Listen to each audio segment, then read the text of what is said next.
by PROS, headed by, of course, Glenda Olid. And our guest for today is the Chairman of Committee on Foreign Affairs, Economic Affairs, and of course, former Senate President Juan Migz Zubiri. Hi, sir. Good morning. Good morning, everyone. Good morning. Basta puro economic, wala lang affairs. Joke only. Mabait ako. Ano ako ha? I am the president of UHAW dun sa amin sa Region 10. Alam niyo yung UHAW? Union of Husbands Afraid of Wives. Yeah. O sino sa inyo membro ko? I-member ko, sir, yung asawa ko. Sige, take out na siya. Take out na siya. We can ask anything. Joke time pala tayo today. Comedy show pala tayo. Sorry. Oh, pero sir, ito hindi na joke. Although all is well that ends well between you and Senator Alan Peter Cayetano, but bilang Mr. Congeniality of Senate, do you have any regrets na nagkaroon kayo ng heated arguments or talagang naging mainit na yung sitwasyon at parang mahirap nang kontrolin yung emotion that time? Well, moving on and moving forward, nagbati naman po kaming dalawa. It was just I would say, a miscommunication that turned into a misunderstanding. Kasi, yun nga, hindi po namin alam anong tinitake up sa floor. Ako naman kasi, kilala nyo ako, I've been really pushing for rules and traditions, lalo na yung traditions of the Senate. And part of the traditions of the Senate was yung agenda of the day, di ba? Kung wala sa agenda of the day, you have to seek consensus from everyone before you actually take it up. Hindi naman natin sinasabi pinagbabawal natin yan kasi panahon ko ng SP, ako noon, and there were appeals to take up simple resolutions, and off the cuff, pumapayag po kami, but with due consultation sa mga members. Kasi nandun po ako, a little background, nandun po ako sa taas, meeting with some of our local leaders, and then over the TV, di ba yung monitor, narinig ko yung parang creation of districts or appropriation of districts. And so, nagulat ako kasi wala naman sa agenda yung paggagawa ng mga bagong districts. So, bumaba ako. So, tinanong ko lang. And I think medyo siguro na hurt si Ala kasi local bill siya. It's about Taguig. So, and that's why I also apologize because I said it's a local bill. I know you feel very strongly about it. Yung amin lang sana, malaman lang namin kung ano because a concurrent resolution used to have a force of law. So we just wanted to make sure na everything was above board and everything was done the right way. So with the assurance of the Senate President that it was a mere expression, a mere sense of the Senate or sense of Congress kasi concurrent resolution yan. Hindi naman yan weight of a law, especially when the Supreme Court, I think a year or two ago, came out already with a ruling that concurrent resolutions are not laws. And therefore, a law really has to go through the proper procedure, first reading, second reading, third reading, and such. I acceded. Pumayag na rin ako. Also, well, that ends well. Siguro, na-trigger lang siya doon, but ang akin lang naman is we must stick to the rules, we must stick to traditions, and I'm happy that the good Senate President, Senator Cheese, was very magnanimous about it, and he said nga, the next session days, we will have more at least consultation on these particular issues. So sir, beyond your expectation, naaabot sa ganun ho yung inyong pagtatalo ni Senator Alan, and ano yung lesson learned from that incident, sir? I think more consultation. Kasi wala namang problemang makipag-usap sa hapon, di ba? Pwede naman, and I'm not talking about Alan alone. I think for all the members, I think it's good that we have more consultations being done. We have not had a caucus in a long time. So, iba siguro leadership skills ni Senate President Cheese, iba yung sa akin kasi I'm a consultative leader, di ba? So, bago ko ilabas kasi sa plenaryo, yung mga discussions na ito, nagko-consensus muna kami sa loob ng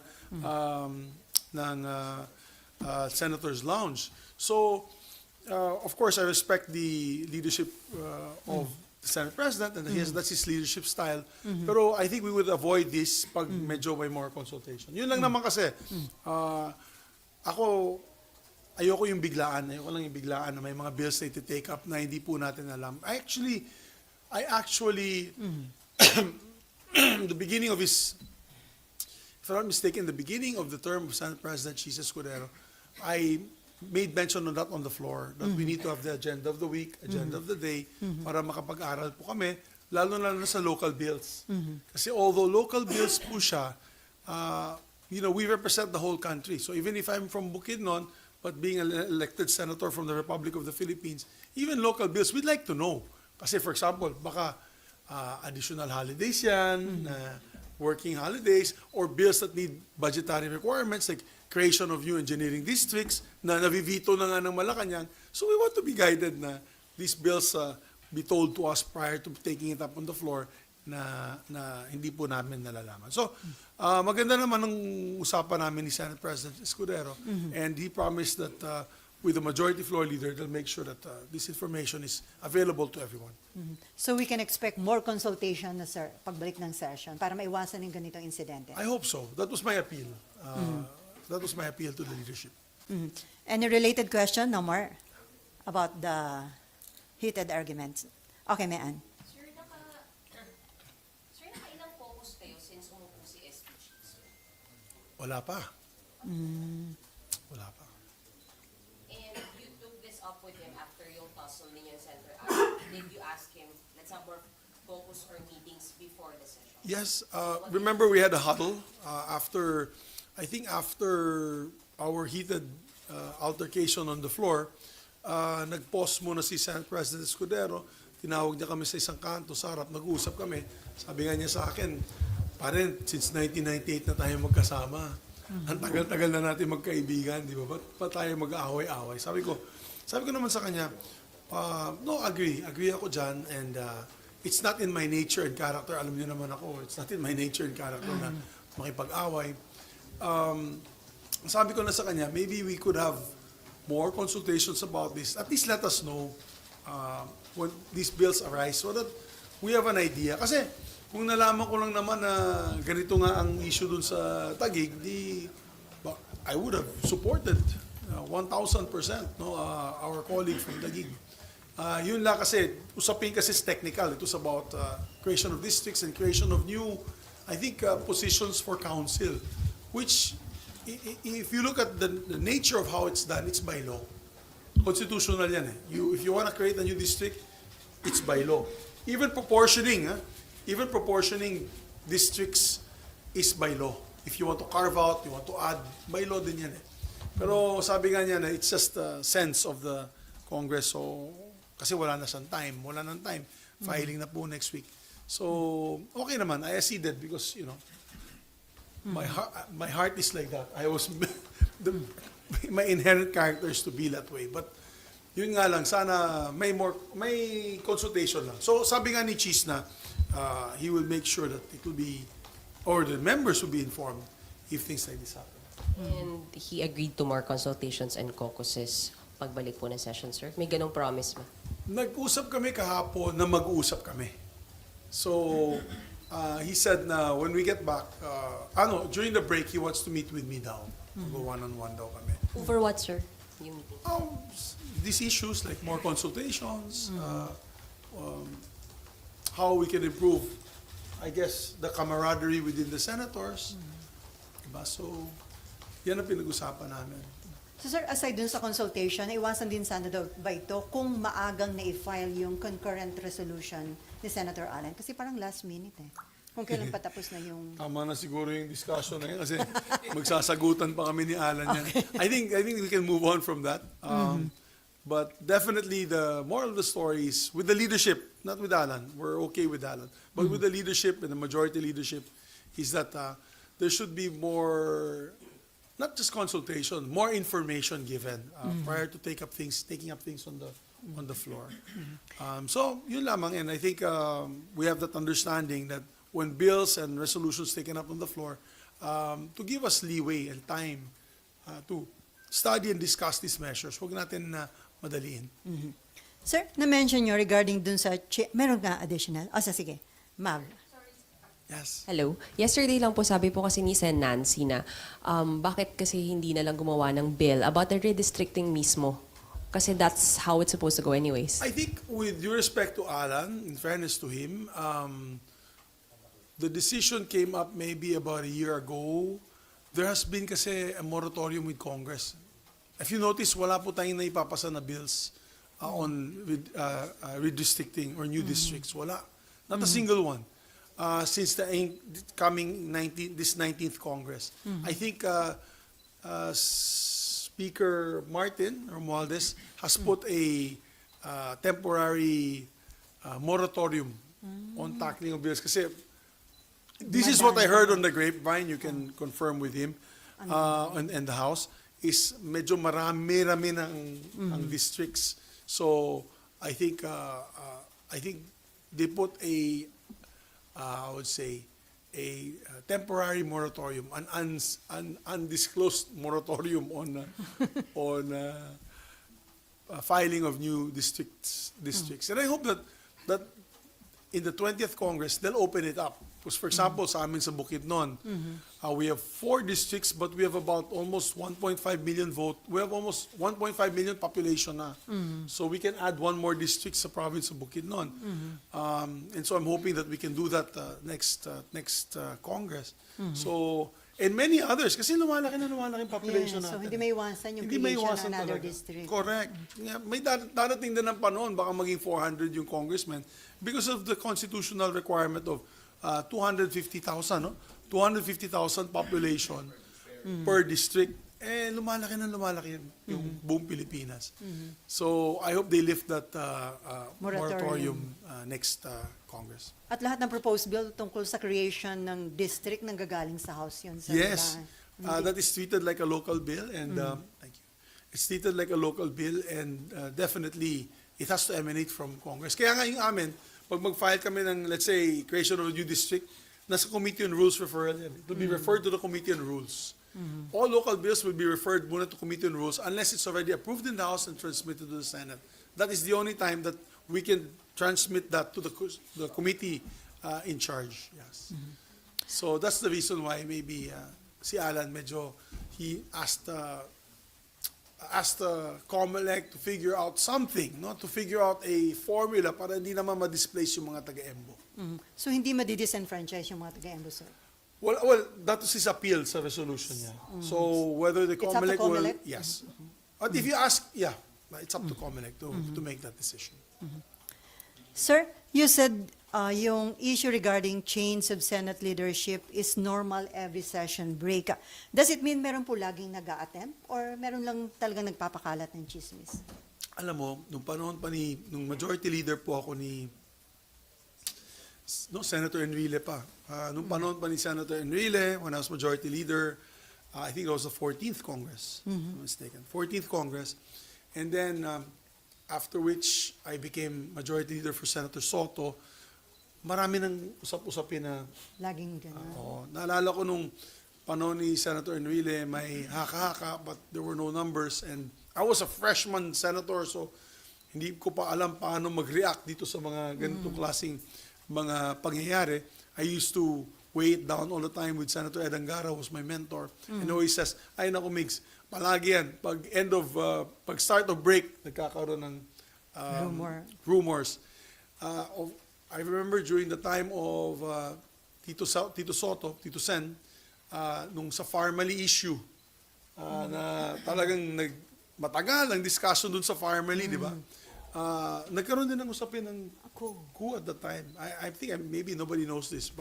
Against former Senate President Tito Soto? Yes, I think Kasi na-involve na dun. I just opened it. Kasi I just na-involve. I just spilled something that was not in the public's eye before. But even during that time, hindi ko na babanggitin kung sino, pero may lumapit sa akin, asking me if I was interested taking over the post of Senator Parang kayo Soto. mag-ESP, sir. Yes.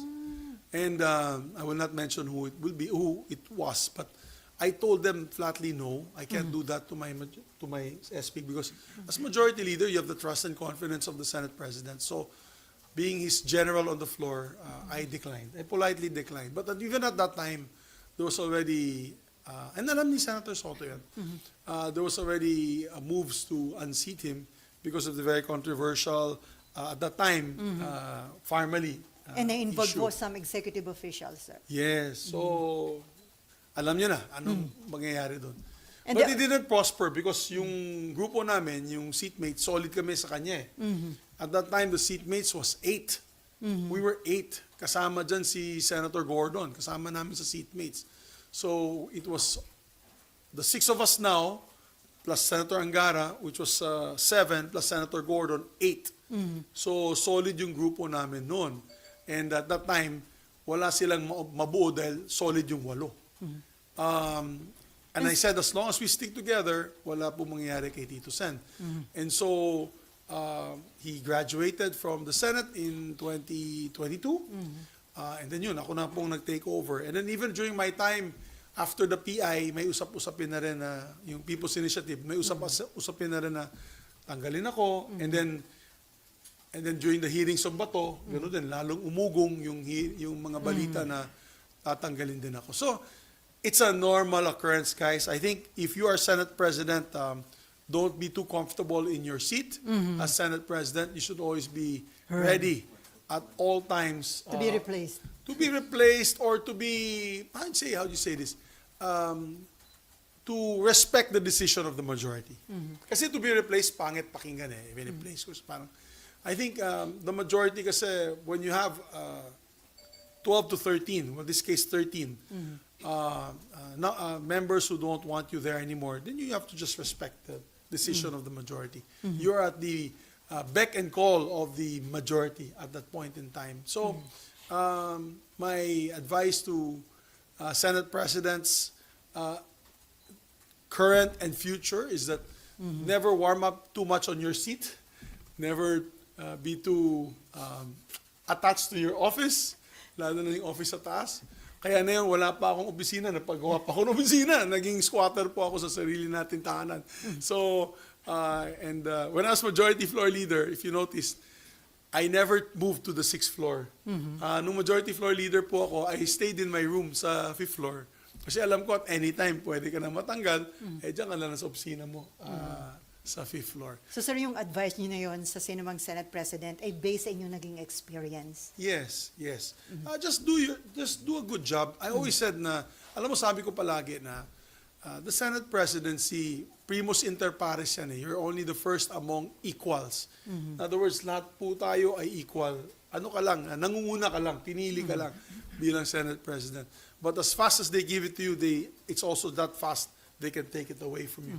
What is important is your steadfast conviction on how to help the Filipino people at that particular short period of time. Paano natin matutulungan ng taong bayan, yung mga adikain natin, yung mga advocacies ng Senado. And of course, they have to protect also the image of the institution. Yun nga, Napakahalaga yan. Yun nga, sir, is it bad or good? Makabubuti ba ang makakasama sa imahe ng Senate bilang institution na laging may rumors? Kaganyan, konti pa lang o may clip pa lang yung pamumuno ni Senate President Escudero, pero lagi na lang may rumors na yun, sir. Ano yan, sabi ko nga, katulad sinabi ko kanina, it's an occurrence every break time. Pero as far as I'm concerned, wala naman ako nakikitang papel, wala naman nakapirma. So, Walang the Senate kumakausap. President, walang kumakausap sa akin. The Senate President should just continue focusing on his work at hand. And I think, I appreciate his answer na sinasabi niya na trabaho lang ako at kung ayaw na nila sa akin, wala namang problema. You know, it was very being very objective that way, not subjective. So, we appreciate that with the Senate President. So, we just continue our work. We just continue. Malapit na malapit na rin yung eleksyon. Yeah, For example, next year. pagbalik natin, budget na po siya. We have about maybe 1 month till we tackle the budget. After that, babalik kami ng January. Hindi February. Break 3 weeks na lang ulit. yun. 3 weeks lang yun. We come back second week of January.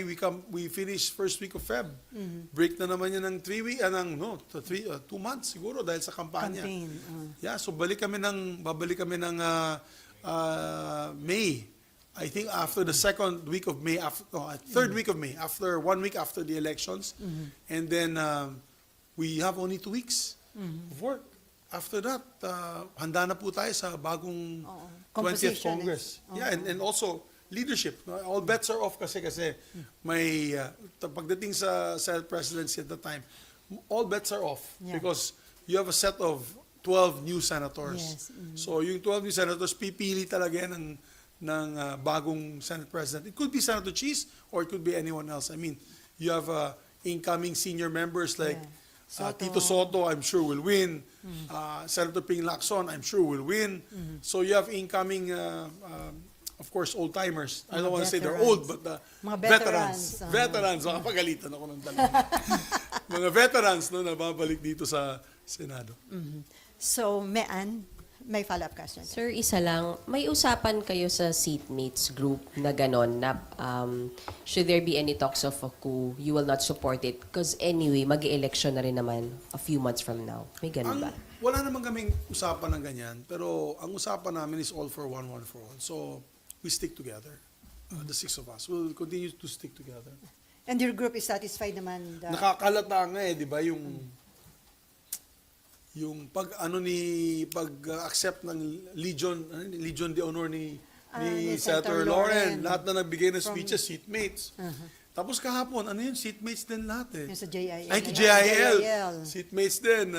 Siyempre, tumayo at nagbigay po ng suporta. So, all for one for all po kami. Meron pa, Mean? Okay. Thanks.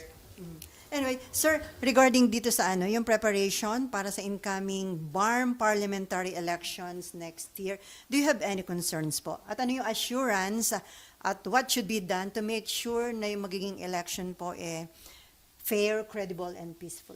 Well, unang-una gusto ko pasalamatin ng Supreme Court dahil naglabas po sila ng decision at constitutional po ang BOL. For a long time, it was a sword of Damocles hanging over our heads. As me, the sponsor and principal author, and of course, the members of the Barm.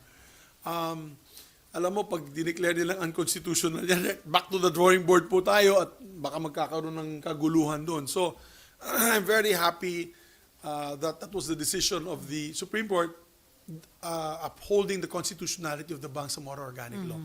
That is, for me, my biggest legacy, my most difficult bill to pass and sponsor of all the bills that I have had to sponsor. But the fruits of our labor has finally come to light. And kahapon kasama ko sa isang forum yung CABSEC ng Barm at siya mismo nag-announce. Ang sabi po niya na from being the poorest in terms of poverty incidences, poorest region of the country, they're no longer the poorest. So, bumaba na po from 43%, 52% poverty incidences to 23% poverty incidence. Because of what? Peace, kapayapaan. Sabi ko nga, magkaroon lang po tayo ng kapayapaan sa buong Pilipinas. Ang Pilipinas po ay boom na boom. Siguradong lalakas ang ekonomiya ng Pilipinas, lalakas po at dadami ang industriya ng turismo at mga turista. So, that's the fruits of our labor. Unfortunately, there was a decision also by the Supreme Court na ilabas ang sulu sa Bangsamoro Autonomous Region of Muslim Mindanao. Initially, kung naalala ninyo, sa mga veterans dito, hindi old-timers, alam siguro ni Ate Selly dito nung pinag-usapan namin yung BOL, remember that there was a very controversial move on the floor na maglagay ng opt-out provision. Si Senator Recto nag-propose. That was the request of some political leaders of the area na pag sinabing no sa probinsya nila, dapat mailabas sa Barm. Pero ang punto kasi ng mga ideologues noon, lalo na sa peace process, pag ginawa mo po yun, then ma-disenfranchise sila. And mawawala yung parang just and lasting formula, which is really being part of an autonomous region where they have autonomy when it comes to promoting their religion, their culture, etc., etc. And you have to remember that Sulu was the hotbed of insurgency in the 70s and 80s. Diyan nagsimula ang MNLF, which was before MILF. It predates MILF. Yung MILF kasi Maguindanao provinces yun. That's mainland provinces. MILF was Lanao and Maguindanao. Yung MNLF talaga was in the island provinces. Kaya na yun ako worried na hindi na po sila nakasama sa Barm. Sana ma-monitor po ng national government yan na hindi naman po magkaroon ng problema doon. Na baka magkaroon ulit ng instigation na for whatever it is, extremism. So, when it comes to the elections, tuloy election nila. Kasi hindi na natin ma-postpone yan. Remember that when we extended the BTA, the Bangsamoro Transition Authority, one extension lang yun. And under the law, it said there they must now be elected together, synchronized with the national and local elections. Nandun sa batas yan. The only way we can extend the election in Barm is if we approve another law that will extend them. Pero at this point in time, hindi na po pwedeng mangyari yun. So, magkakaroon ng election. Ang only problem is, disenfranchise po yung 7 seats, yung 7 parliamentary seats ng Sulu. Because under the election code of the Barm Parliament, 7 allocations yung Sulu. 7. Right now, under the BTA, they have 13 representatives from Sulu. So, ang payo ko sa kanila kahapon sa isang forum, at ang payo ko po sa kanila ngayon, kung nakikinig po ang parliament ng Barm, is to immediately amend, if possible, make a quick amendment on their election code. Because they passed an election code. Nakalagay doon kasi sa election code yung creation of districts for the representation in the Barm Parliament. That is not a creation of the BOL. The BOL granted the Barm Parliament to do that. So let me be clear. Doon sa BOL, Bangsamoro Organic Law, nilagay po namin dyan, ang Bangsamoro Parliament ang magdi-decide sa redistricting ng kanilang mga lugar. So hindi na po kailangan bumalik sa Kongreso para dito. Sila na lang. Kaya na po nila mag-emergency meetings, they can do marathon hearings the next few weeks para itong 7 bakanting upuan ng Parliament galing sa Sulu, pwede nila ibigay sa ibang distrito. I-proportion sa ibang distrito. Gets niyo? Para ibibigay na sa iba. Kasi under the BOL, you need 80 members of the Bangsamoro Parliament. May finite number yan, 80 members. So, para hindi maging 73 ang Parliament, which kulang ang representation, sayang naman yung nakalagay sa BOL, pwede nilang ibigay yan. Let's say, more representatives from the IP sector, women's sector, or they can give 1 each per province, like 1 more to Lanao del Sur, Maguindanao. So, pwede nilang proportionate pagbigay po niyan. Proportionate to these other sectors. And, of course, geographical political units. So, yan ang pwede mangyari dyan. Pero sana nga, magalaw nila, ma-amend po nila yan kagad para maisama natin sa 2025 elections. But if not, the new parliament can decide the fate of the 7. Of course, they'll have to come up with an amendment to the election code. Kung masyado ng controversial na yun, i-amend yung election code nila. Pero sir, may commitment ba yung Barm Parliament na magkakaroon sila ng gagawin nila yung ganong amendment, yung quick amendment sa election code nila? I have not spoke, to be honest. I'll be lying to you if I gave an answer. So hindi ko pa sila nakakausap. Pero feeling ko, yan ang direksyon nila. Feeling ko yan ang direksyon nila. No choice din sila. Hindi naman po pwedeng 73 lang po ang parliamentarians ng Barm Parliament. Anong implication nun, sir? Kung hindi 80 at minus yung 7 ba? Well, sayang naman yung 7 seats. Okay. Sayang naman. They can have more representation for the different sectors. Sayang din yan. And lilit po yung representation ng geographical political units. Kasi as is yung, if I'm not mistaken, 39 ba? Ilan? 32 are allocated to legislative districts, 8 for sectoral representation, and 42 party lists. So, yung voice of the people, yung direct voices of the people, makukulang dun sa parliament. Kasi syempre, these are elected in these geographical political districts. Yes. Po ni Chairman George Garcia na hindi naman kailangan punuan yung 80, pwedeng 73 lang, tanggalin na lang muna yung 7 from Sulu. But you would rather na they fill up the entire 80. Yes, because the Bangsamoro Organic Law, which is the Bible, which is the Quran. Yan yung constitution nila yan eh. That's their constitution, that's their guide.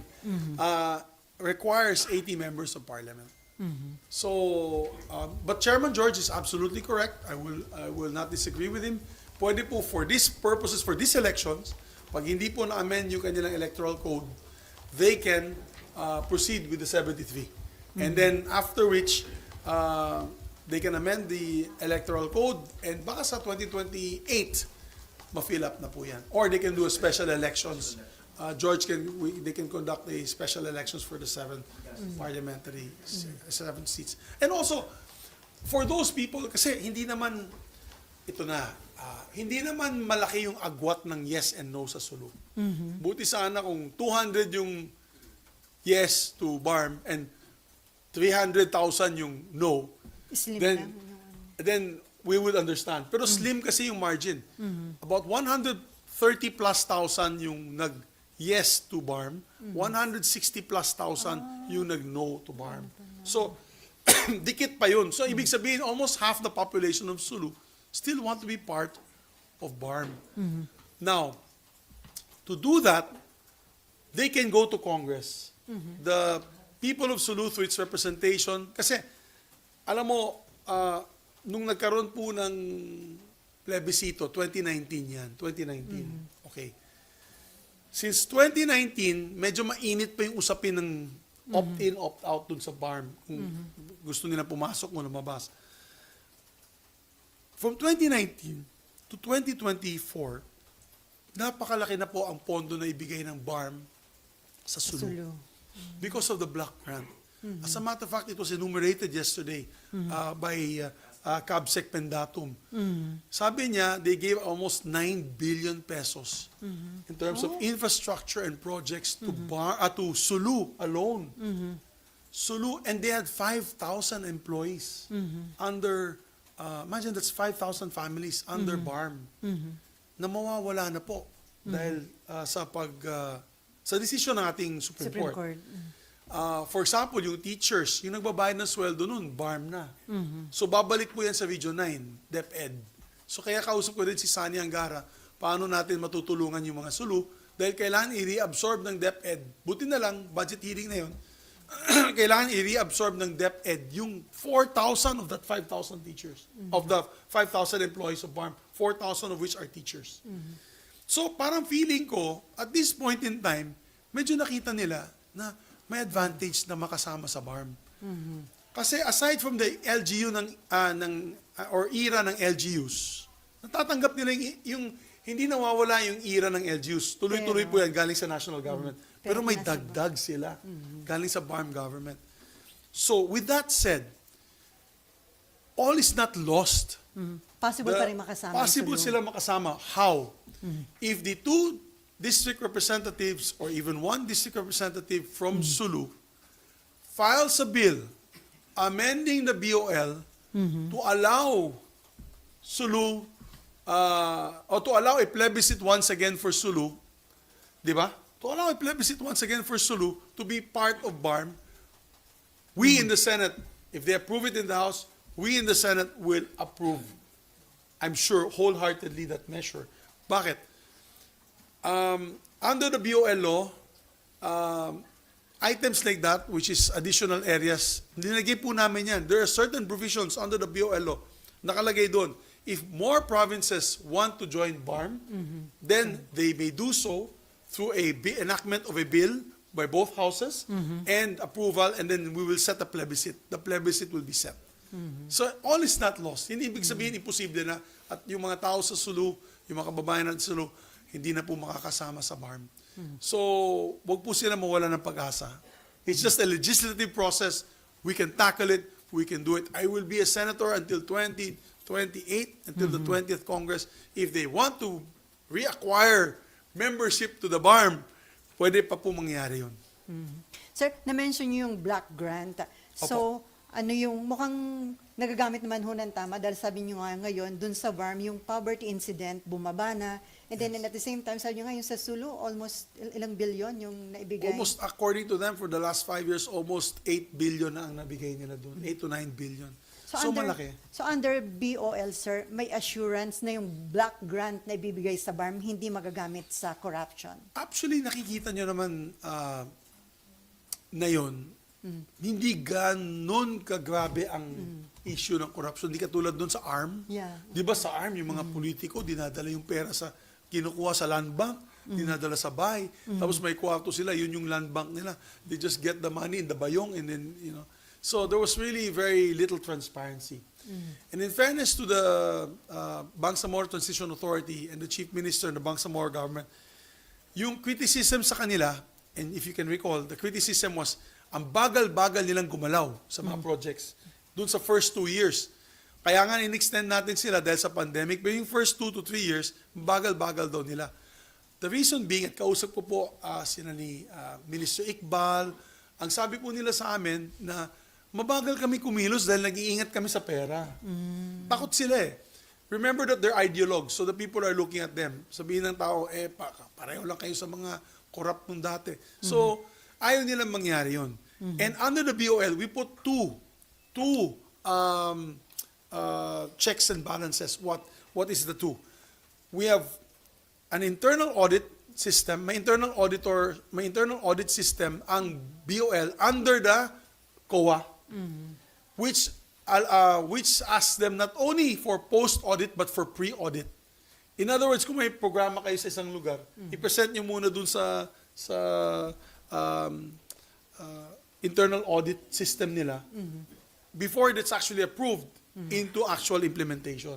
And then after that, may post-audit po tayo sa ating COA. Hindi po tayo pumayag na ang COA nila ang mananatili. Ang sabi namin, no, kasi yung black grant na yan ay galing sa ating lahat dito sa kwartong ito. Sa lahat ng withholding taxes ninyo, ang sweldo ninyo, lahat ng buwis na binabayaran natin.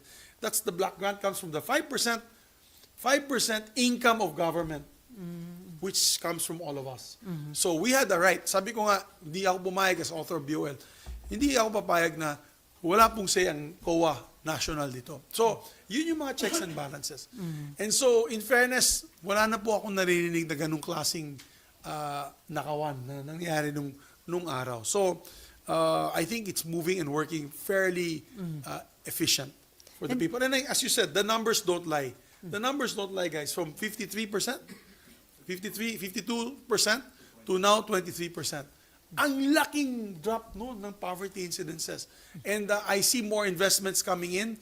I believe there's about 4 to 5 billion of new investments coming in now. Outside investments coming into Barm.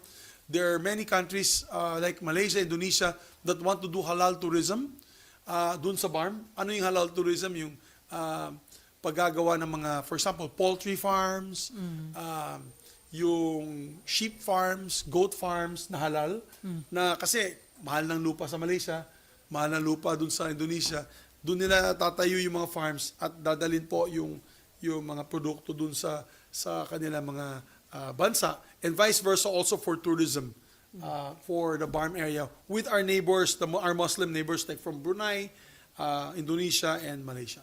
Sir, kasi may concern ka na what should be done para ma-prevent yung pinangangambahan nyo na extremism dyan sa Sulu? Kasi hotbed, sabi niyo nga. I think immediately kailangan gumalaw ang gobyerno na hindi ma-displace yung 5,000 workers ng Barm. Alam mo yung 5,000 workers, 5,000 families yun. Kung 5 times 5, that's 25,000 people na nawalan po ng sweldo. This month, September was their last check from the Barm government because of the decision of the Supreme Court. So, national government has to step in immediately. As a matter of fact, sa plenary debates dito, tatanungin ko sa mga department na yan, lalo na sa DepEd, sa DA, DSWD. yung mga ayuda programs nila, kailangan mag-set up shop muli sila dun sa Sulu. Kasi, and take over nila yung mga na-displaced na mga workers in these different agencies of Barm. Kasi Barm may ministry May Ministry of Social Welfare and Development. Yan yung kanilang DSWD. So nung nawala po yung Barm, nawala din po trabaho yung mga Ministry of Social Welfare and Development. Sana ma-absorb ng DSWD yun. Yung teachers, 4,000. Ang nagsisweldo nun, Barm. Ngayon,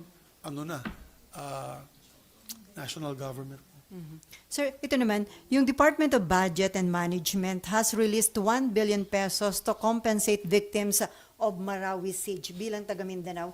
Magandang development ba ito o maliit lang yung 1 billion? Maliit lang 1 billion, my dear. I think ang dami pong ilang tens of thousands ang na-displace nung Marawi incidents. I would have wanted to see double the number, double or triple the number. But we're thanking DBM Secretary Mina Pangandaman because she's from Marawi, she's from Lanao. Maranao po siya. She's from Lanao del Sur for at least giving the initial fund of 1 billion.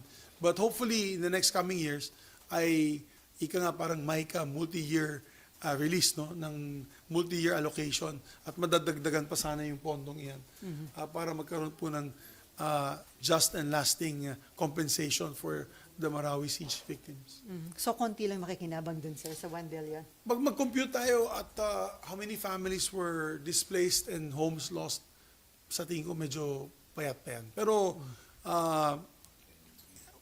pasalamat pa rin kami kay Secretary Mina na bilang isang Maranao at taga dyan, ay nag-release po sila. Last year, it was even smaller. I think the previous years, hundreds of millions lang yan, a couple of 100 million. So at least now being 1 billion, it broke the billion mark. So I hope that next year it will be even more. Sir, I heard you have a book regarding Bangsamoro Organic Law. What is this? Siyempre, invited kayo niya na we wrote a book together with my team. Ito po yung talagang hirap na dinaanan namin sa pagpasa po ng Bangsamoro Organic Law. It was, the law itself took 1 year with all these consultations from the different provinces. And historical tong mga consultations. Why? Because it's the first time na 8, 9, 10 na senador ang nandun. Usually, an out-of-town hearings would be only 1 or 2. Pero ito talagang 10, I think in Zamboanga we were 10 senators at that particular point in time. So it goes to show how important we felt the peace process was for Mindanao. And pati yung mga uniqueness ng aming hearings. For example, yung bicameral conference committee namin at that time my counterpart, I was majority leader, I was newly elected majority leader. Si Rudy Fariñas, si Congressman Rudy Fariñas was the majority leader at the time. A very well learned, bar top-notcher na legal luminary. Alam mo, ginawa namin para hindi tayo mahirapan ay kasi ang daming contentious issues. Nag-breakout groups kami. I remember what hotel was that sa Ortigas? Hindi, Crown. It was a Crown Plaza. And then, nagka-breakout groups. So, I remember appointing Senator Sani Angara, Senator, could you just answer? Senator is calling. Senator Sani Angara, Senator Frank Drilon, and Senator Coco Pimentel. Bipartisan talaga yung move. They headed the panel on the legal issues, on the constitutionality of the Barm Law. So parang ang nangyari is, sila po ang nag-discuss nitong creation of the Bangsamoro Bangsamoro High Court, the creation of the Sharia courts, the creation of, for example, the preamble and of course the guiding principles of Barm. And then we appointed Senators Lauren Legarda, Senator Risa Hontiveros, Senator Nancy Binay to head the women and children's issues on family, yung family issues of the Bangsamoro Organic Law. So nagkaroon ng breakout groups, tapos may representative congressman din doon. After that, we met late hour of the night with the approved already by different subcommittees. And then, nag-meeting po kami, we passed it, we approved it, we moved back to the Senate, and remember that historic, na front page pa nga ng Inquirer yun yung historic picture na nag-iyakan lahat.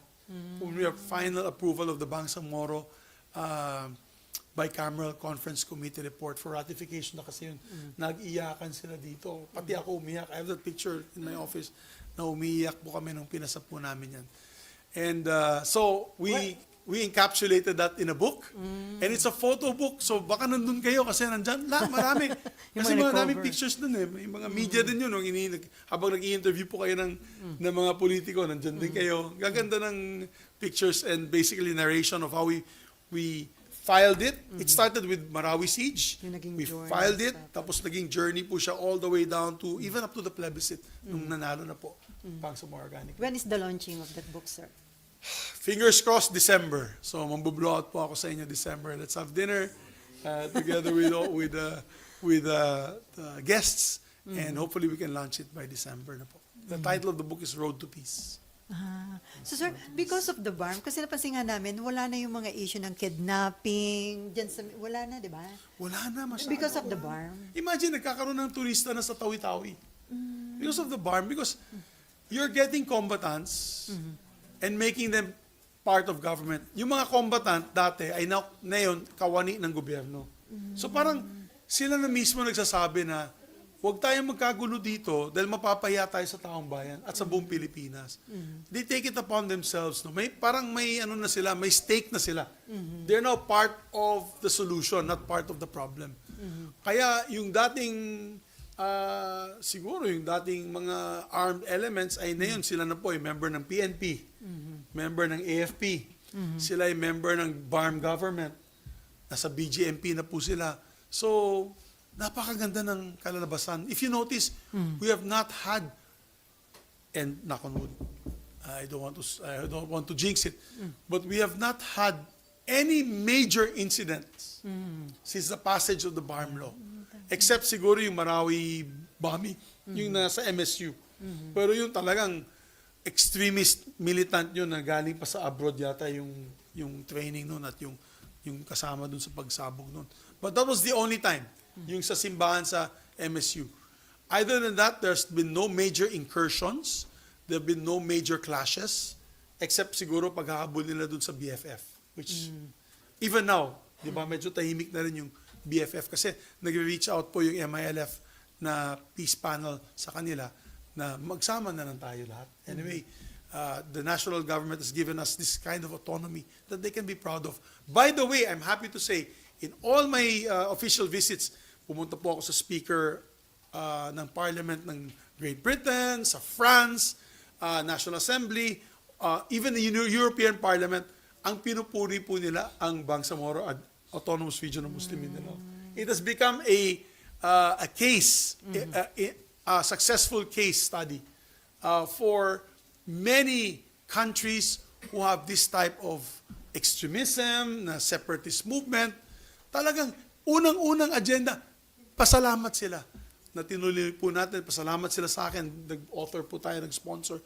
And that it's now being a case study for many other places for them to be able to succeed in the peace process.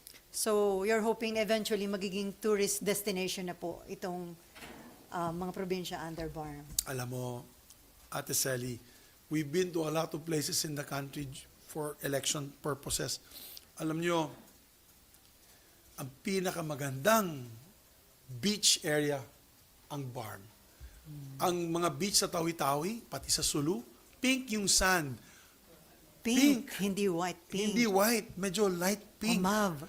Na sand. Kasi may mga shells, I think there's shells there that are pinkish na shells na nagiging fine powder pink.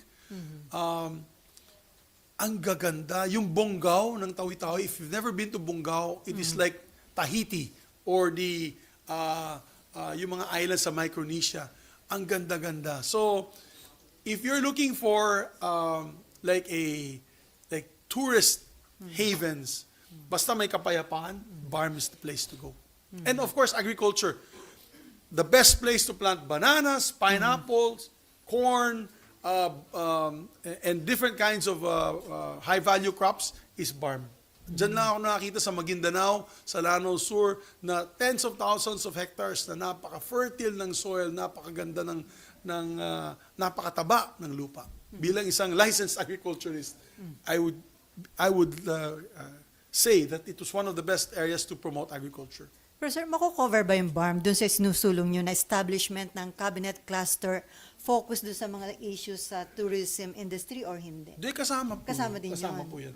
Kasi dun sa BARM, sa BOL, nailagay po natin ang mga programs of national government, hindi dapat mawawala din sa BARM.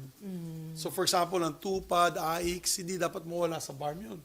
So whoever heads the BARM, whoever chief minister they have, it's still going to be part and parcel of the programs of national government. So kung may tourism roadmap po tayo, kasama po yung BARM.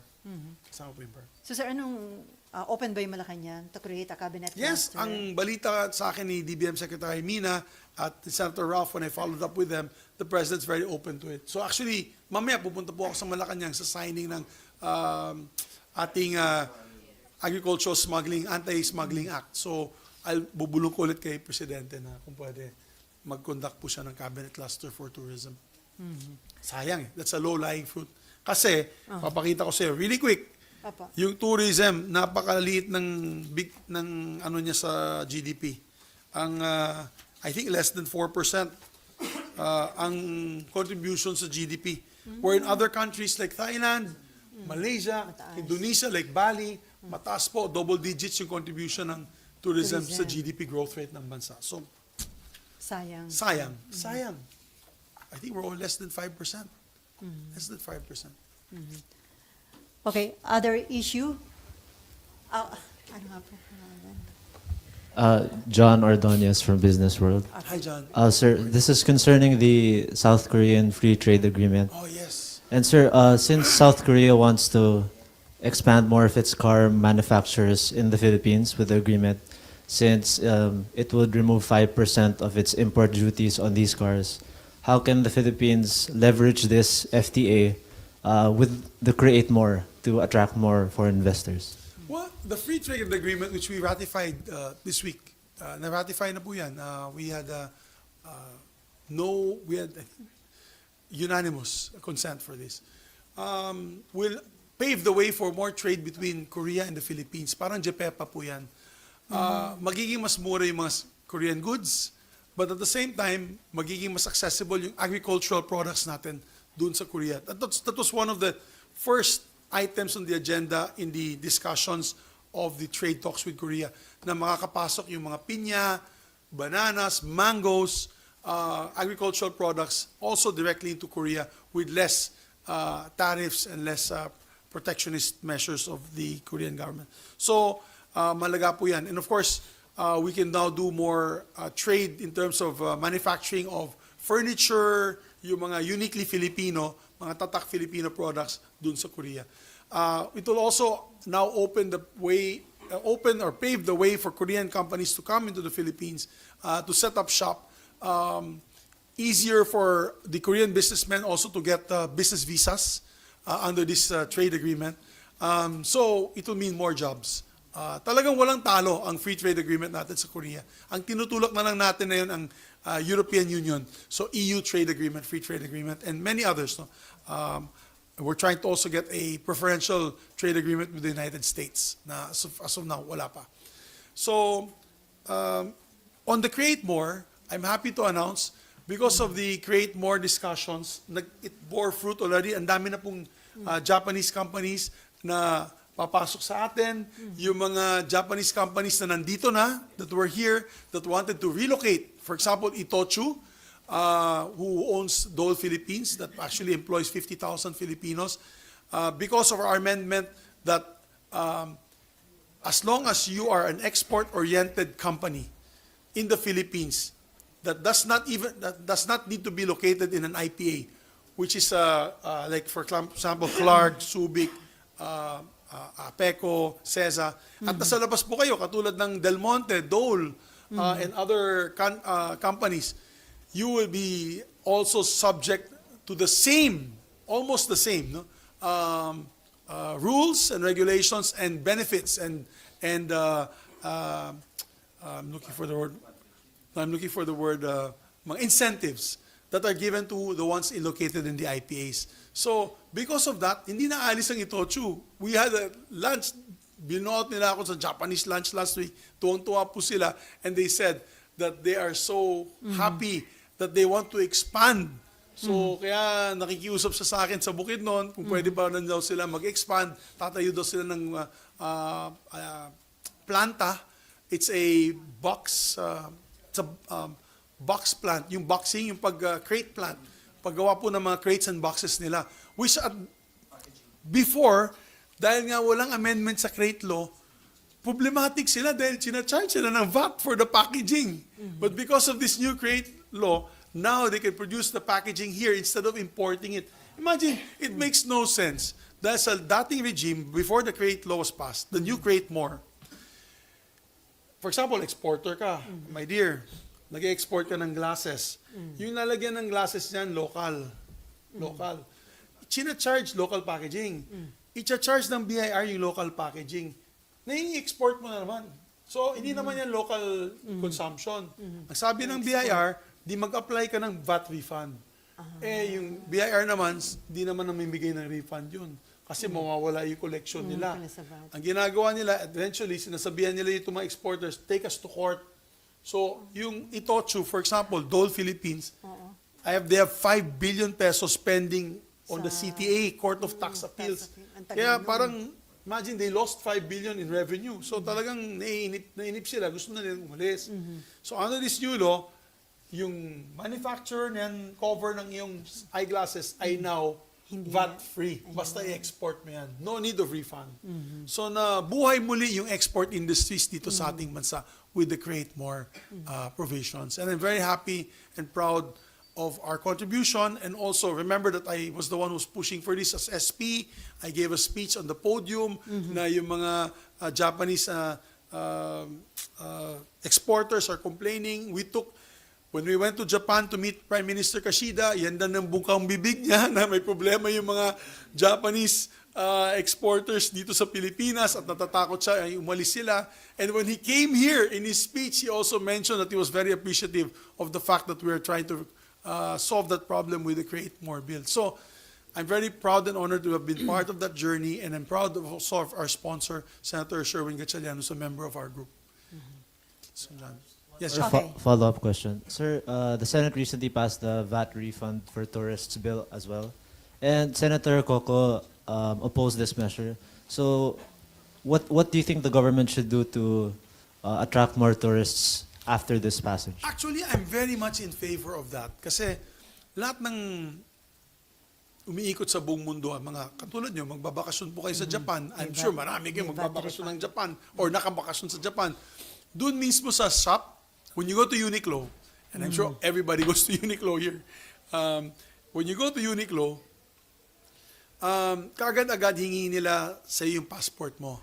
Pag may passport ka, ima-minus nila kaagad. I think 10% or 8% of the cost of your goods. Doon na mismo, with the passport. Ganun kabilis. Ibang bansa, sa airport. I think if you're in Europe and some other countries, sa airport mo, kukunin yung D-tax. It's called the D-tax. Kaya ang daming turista pupunta sa mga lugar nito to shop. Dito sa atin, if you're a tourist, napakamahal ng bilihin dito. Napakamahal. Why will you shop here? You cannot do shopping tourism or what you call, ano ba yung tourism na yan? Yung commercial tourism to go to a place and start shopping. So, I'm in favor of that. My only question lang to Senator Win Gatchalian, yung ating chairman ng Committee on Ways and Means, yung hindi po siya, yung sa implementation, na hindi po siya maaabuso. Di ba? Kasi, baka mangyari, bibili ka ng goods, And then, bibili ka ng bag, at sasabihin mo sa tindera kung kaibigan mo yung may-ari, sasabihin mo na, tanggalin mo na lang yung VAT niyan, bigyan mo na ako ng VAT discount, ilabas mo na lang na parang foreigner ako. Ganoon, di ba? Ang dating. But I was assured by Senator Gatchalian that they put enough safeguards kasi hindi pwede daw, unlike Japan, it cannot be from point of origin where you buy. It will have to be in the airport. So, ang labanan doon is sa airport, lalo na sa customs. Kasi maglalagay sila ng D-tax ng Department of Finance. Magkakaroon sila ng D-tax office. You have to prove that you're not a resident. You're a non-resident Filipino. Even if you're Filipino, you're dual citizen, you live abroad, you live, let's say, in US or Europe, pwede ka mag-avail ng detox. But you have to prove that you're a non-resident. Siya na ang mahalaga dyan. So, I think that's one of the safeguards. Kasi kung magkaroon po ng corruption yun, doon na sa airport na mangyayari yun. Port of exit. Or the port of exit. So, but I think that will boost a lot in terms of tourism. Kasi makikita na nila na, wow, pwede pala mag-detox dito sa Pilipinas. Maraming turista ang darating dito. As long as we are competitive with our goods. Kasi yan ang sinabi, kausap ko yung mga watch sellers, yung sa Ivan Yao ng Lucerne, sabi nga niya, walang namimili ng relo sa amin dito. Lahat sila pumupunta sa Japan, sa Europe, kasi may detox mas mura. So, palugi sila. Talagang walang namimili ng goods dito. So with this law, pwedeng dito na sila muna. Dito sila mag-shopping. Kasi sayang din yan. You have 5 million tourists that go to our tourism destinations or tourist destinations. That 5 million tourists can also shop. Diba? So may tourism potential. Baka madagdagan yung turista natin. Sir, before NIMPA, ano na palang update dun sa proposed legislated wage hike for private sector? Ano nang chance daw noon na maging batas or Alam malabo? mo, Wala oo nga, lumampas lang na yung May 1, di ba yung sigaw ng mga manggagawa Manggagawa. natin Opo. ay itaas ang sahod. Meron na po tayong approved Senate legislated wage hike. And I thank Senate President Jesus Cordero for supporting it. Naglabas din siya ng statement, I think in your forum, in other forums and fora, that he supports the 100 peso wage hike and it stays. He says it remains as a priority of the Senate. So, umapela kami sa House, di ba? I mean, they represent districts na may mga manggagawa, na mga daily wage earners. Sana itulak po nila ito. At if they want a higher legislative wage hike, so be it. We will support. If they want it a bit lower, okay lang. Basta ipasa nila. Para meron talagang welcome respite. May makahinga po ang ating mga manggagawa. So, at umapela ako sa taong bayan na kausapin ang kanilang mga kongresista. Di ba sa Amerika ganun? Pag may problema ka, take it up with your congressman. So, sa ating mga manggagawa, take it up with your congressman. Wala, tapos na kami dito sa Senate. You don't need to come here. You don't need to rally outside. Pinasa na po namin yung legislated wage hike sa amin dito sa Senado. Ang apela po namin, go to your congressman. Lapitan niyo po yung mga kongresista ninyo. Kausapin niyo po sila. Yugyugin mo po ang batasang pambansa na kung pwede ipasa din po nila ang kanilang version ng legislated wage hike. Para sa ganun, magkaroon po ng komportabling buhay. Yung mabubuhay na matiwasay ang ating mga manggagawa. They need a living wage and not the wages that they're receiving today. Okay, NIMPA. Other Sir. issue. Sir, currently meron pong US missile launcher dito. Dinala dito noong April, ginamit sa balikatan. And sabi ni AFP Chief of Staff Browner, gusto niya sana permanente na dito. And then si Defense Secretary Gilbert Teodoro, sabi, neither confirm nor deny if that missile launcher would be here indefinitely. Sir, sa inyo, ano ang tingin nyo dito bilang passionate din, advocacy rin nyo yung Yes. pagpapalakas ng defense posture natin. Kailangan ba natin yun? Practical and safe po ba na meron tayong ganyang missile launcher with China protesting and at kailangan ho bang i-disclose kung nandito ba talaga yung missile launcher?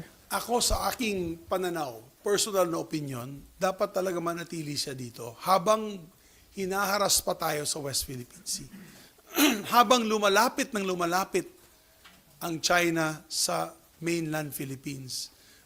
Recent reports, they were about 25 nautical miles from the Philippines dun sa research vessel nila. Illegal po yan. Hindi po sila humingi ng permiso sa ating bansa or at least coordination sa ating officials ng ating bansa. That could have led to a misencounter. That could have led to a very dangerous situation and tense situation sa West Philippine Sea. Habang ganun ka-provocative ang China, then we welcome all the support. We welcome all the support. Kasi hindi natin kaya. Wala nga tayong coconut bomb. Pagkatapos ito, pupunta ako sa yung defense show sa World Trade. Titignan natin yung mga iba't ibang armamento na galing sa iba't ibang bansa at siguro maglalaway na naman ako para sa ating Philippine Army, Navy, and Air Force. At mahihinayan po tayo dyan sa mga makikita natin. So yes, I am in favor of keeping these medium-range defensive weapon systems. Remember, it's a defensive weapon system. It's not an offensive weapon system. Under the Constitution naman natin, pinagbabawal natin ang nuclear weapons. So definitely, dapat walang nuclear weapons sa ating bansa. That is a prohibition under the Constitution. Pero defensive, protective, dome-type systems, like the Iron Dome, please install them here. Please, let's start investing into that. Nakita po natin yung Iron Dome na nagpo-protect na yun sa Israel, di ba? Sa mga missiles from Hezbollah and Gaza, from the Hamas. So, nakakatulong po protektahan ang kanilang bansa. So, at this point in time, with due respect to our neighbors, China, as long as they do not stop the provocative nature, provocative actions that they're doing in the West Philippine Sea, I am in favor of retaining defensive missile systems in the Philippines as a deterrent for any future provocative action. Sir, dapat ba maging transparent din ng gobyerno natin? Sabihin kung nandito nga yung missile Pero launcher? actually, Nympha, last budget, di ba, kaya naging issue sa akin yung bukol-bukol dyan sa budget na yan. Naging issue sa akin dahil naglagay po tayo ng almost 12 billion sa AFP and Coast Guard. And part of the 12 billion was actually missile systems. Protected missile systems, anti-ship and anti-aircraft missile systems. So, naghahanda din po yung AFP, pero kulang pa rin. Kasi ang ginastos yata nila yung mga 4 billion. Ilan pong missile systems ang mabibili niyan if you convert it into dollars. So, whatever help our assistance, our allies can give us, why not? For example, Japan gave us radar systems to detect this type of intrusions. So, you don't hear angry voices from any sector about these radar systems. But radar systems is not enough. Nakita po natin, papasok na, anong gagawin natin? Dadasal na lang tayo.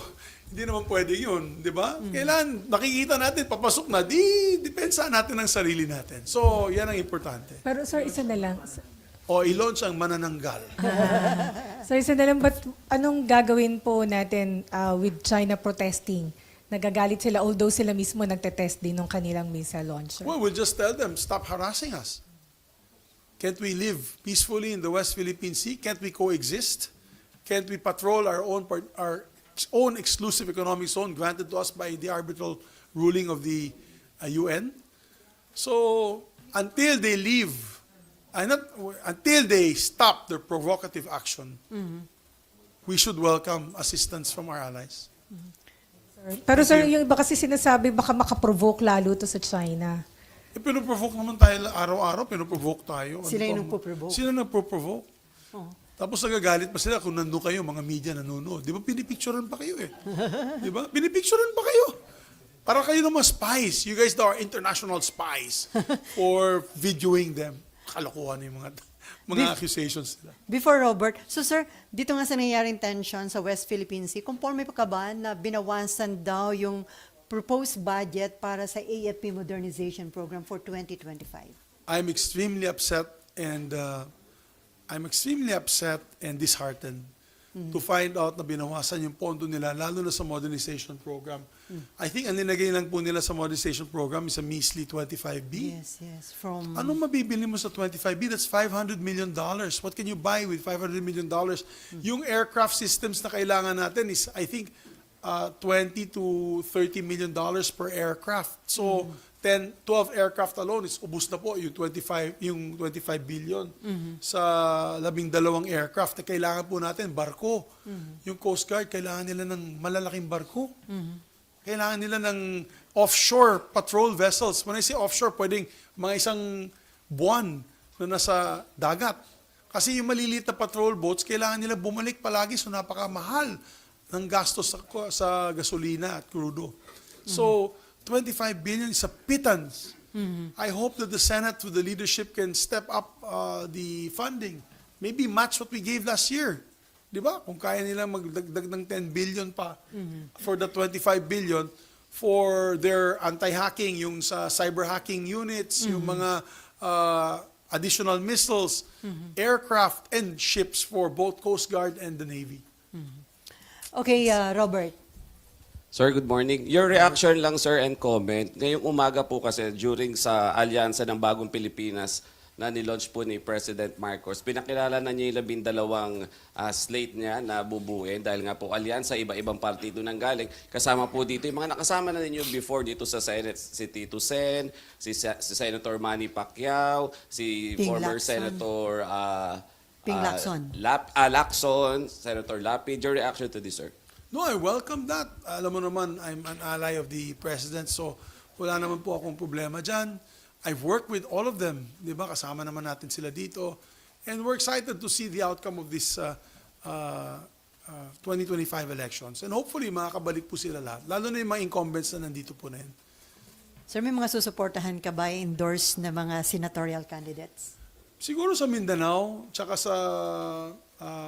kasi meron po kaming sugar block, yung mga sugar producing areas, which is Negros, parts of Batangas, and Iloilo, and Panay Island. They're asking, tumatawag sila palagi sa akin kung mag-endorse po ako ng nasusuportahan nila. Of course, I'll be endorsing some candidates. But I'm not at liberty to say which ones at this point in time. Some are re-electionists, sir. Oh, yes. Yes. Some are elections. May ano? Sa mga endorse kasama si Erwin Tulfo, tapos nag-declare na rin si Ben Tulfo kahapon. Hindi ba ano yun? Alam mo, problema kasi walang clear prohibition wala po tayong batas sa anti-dynasty. So, anyone at this point in time is welcome to run. It is not unconstitutional it's not unconstitutional because there's no law yet, so it's not illegal. But of course, eventually we should come up with an anti-dynasty measure kasi eventually it would be good to have these type of reforms in the system. But I have no problem with Erwin. I worked with him when I used to be in the morning show ABS-CBN. Dati, sa Umagang Kay Ganda. Sama ko siya. So, matagal na kami kaibigan ni Erwin. And Ben, alam mo yung pamilya Tulpo, kaibigan ko sila kasi si Mon, yung Kuya Mon nila, kasama ko sa martial arts, sa Bakbakan. Black belt sa amin yung si Kuya Mon. So, I have no problems with any of these people running at this point in time. Wala naman tayong problema. Pero sir, maganda ba sa image ng Senate na parang sabi niya kamag-anak incorporated? Mamano ako. No comment, ha? Papaaway pa ako dito. Okay, may Ann. Hello? Yes. Sir, usad ako sa budget kasi sir, pumasa na po kagabi sa House, pero ang laki ng budget cut dun sa OVP. Where does it stand here in the Senate? Ibabalik niyo ba yung na-cut or nabawas na budget sa OVP, sir? We'll wait. Who's handling the OVP budget? Is it Senator Poe. Senator Poe? We'll wait for the decision of Senator Poe on what her plan of action will be. So we have several colleagues that already said that they want to increase the budget allocation. I think it's Senator Joel Villanueva and Senator Jingo Estrada. So we'll just wait for the final outcome and we'll be discussing it on the floor. It's too premature at this point in time to say what should happen and what will happen. Pero sir, sa inyo sir, will you move na ma-increase? Kasi anyway, umattend naman si VP dito sa House kasi sir, mukhang yun yung contention nila, hindi siya umaattend doon sa mga In fairness, dito nag-attend po siya and she answered questions raised by some of our senators. She was very engaging with the senators, so walang problema. Kaya, so hintayin ko lang yung decision ni... I think the appetite though amongst the senators is to increase her budget a bit. Yun yung sa usap-usapan sa lounge. increase from...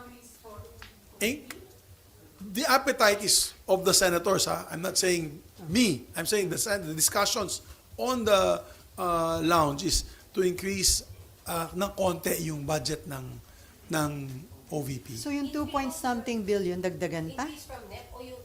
Hindi.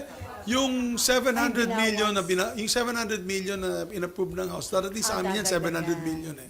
700 million. So yung appetite ng ibang senador dito sa Senado is dagdagan pa ng konti. By how much? Wala pa. Ay, hindi ko masabi yun. Yan ang usap-usapin lang ng nandun. Hindi ko nakausap. And the best person to ask there is the chairperson of her, or the chairperson of the Finance Committee, which is Senator Grace po. So sir, ang mangyayari niyan, pagdating sa BICAM na lang, aayusin kung magkaiba yung...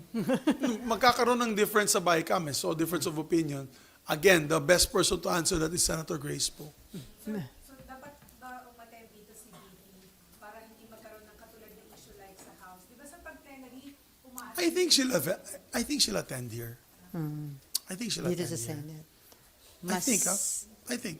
Mas, Of course, I don't want to guess anything. Baka she won't attend. Yung pagalitan niyo ako na hindi pala nag-attend. Ako na, I think she might attend here. Yeah, last year she was here. But we'll see. sir, enough na basis ba para ipanawagan na mag-step down sa position si BP yung hindi niya pag-attend sa House?